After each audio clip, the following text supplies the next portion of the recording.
Welcome to another video, welcome to my channel, and welcome to Hampton Village. Hampton Village was named after Hampton in Middlesex, England, where the surveyor's wife, Rebecca Powell, née Wixton, was born in 1810. Now look, I had to do a voiceover for this video because basically I'm unfit and all you'd get is 20 minutes of me panting. Now I'm sure that would be amazing for some subscribers out there with a weird sort of panting fetish, but I have a feeling that would really go against some community guidelines or another, so you're going to have to put up with me doing a voiceover. Yay! James Cullen, a miller by trade, settled in Hampton Village with his wife Adelaide. Together they had 12 children in their home, although at least 5 did not live past 2 years of age. Their daughter Adelaide married Fred Drew, the son of another family residing in Hampton. Oh, they're inbreds. Oh, that's terrible, isn't it? As you've probably already guessed, the former township of Hampton is an extensive collection of ruins, walls and foundations, with a couple of dwellings still standing. The Bertram family home occupies a large site in the former village. Carl Bertram and his wife Henrietta raised family in the area. It is believed they arrived from Germany. What was interesting about the township of Hampton was it was actually created for the miners so that they could build their own community. There were allotments for 3 churches, but only one was built. To the best of my knowledge, there were no allotments for shops or services, but they still had the township of Burra with all the major services available not too far away. It was also fairly clear to the township of Redruth. The houses in Hampton Village were predominantly simple 2 or 3 room cottages built from stone from the local quarry. Inhabited mainly by copper miners and a few farmers, the village was originally intended to house 3 chapels. The ruins of the Bible Christian chapel remain at the village. The sites allocated to the Church of England and the German chapels remained vacant.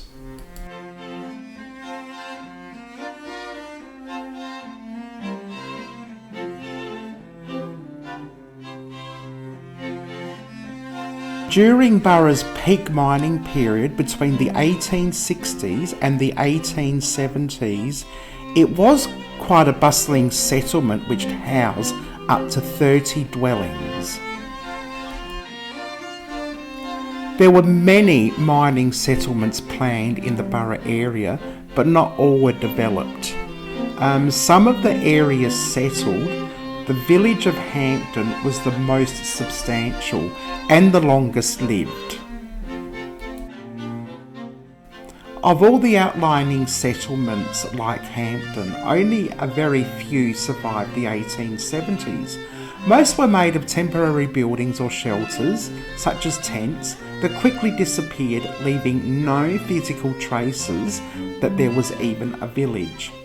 Hampton, with its stone buildings, was not completely abandoned until the 1960s, which is quite a long time for a village like that to last. As a township, Hampton did survive the closure of the Burra mine in 1877, but by 1873 the number of dwellings had dropped from 30 down to 22, mirroring the copper mine's decline. Records showed that by 1883, several men had acquired relatively large areas of township land, and it seemed evident that as mining ceased, the miners left and the pastoral industry became more dominant. with land acquired for grazing and farming.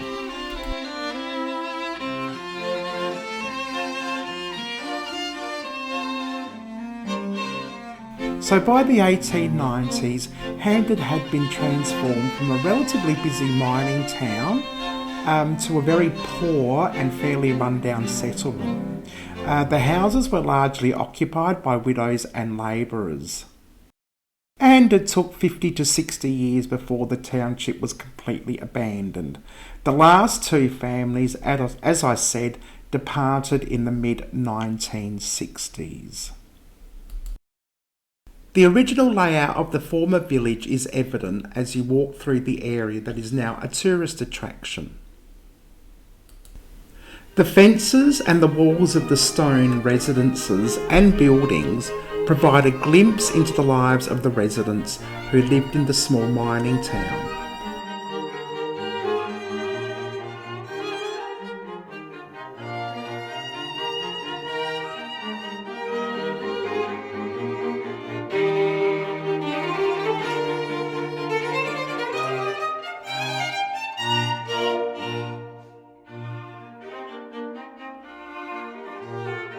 Samuel and Mary East lived in Wellington Street, though I don't know much about Samuel and Mary East.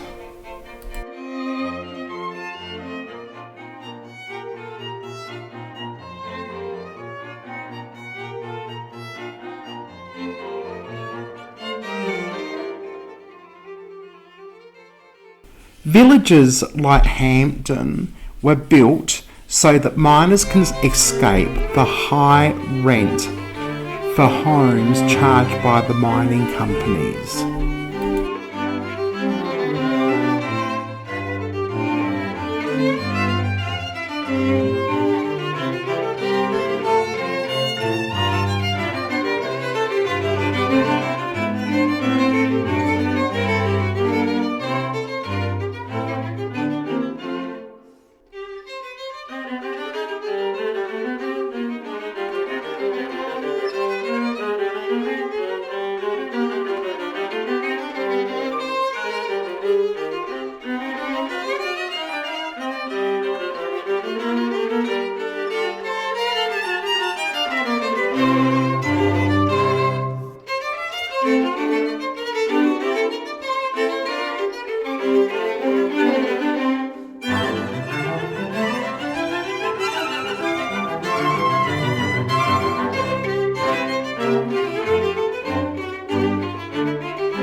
Burra House is the former residence of William Burt and family, who arrived in Australia in 1847 before moving to Burra in 1849, where he became the foreman carpenter at the Burra mine.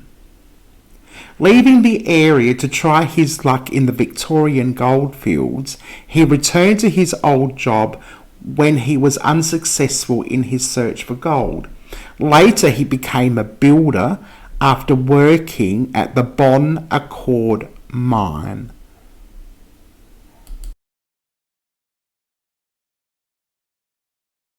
Fruit trees, almond, olive and pepper trees introduced into the area sit among the native gum trees.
The Muller house is on Gracious Street and had the Cullens as neighbours on one side and the Bertrams as neighbours on the other.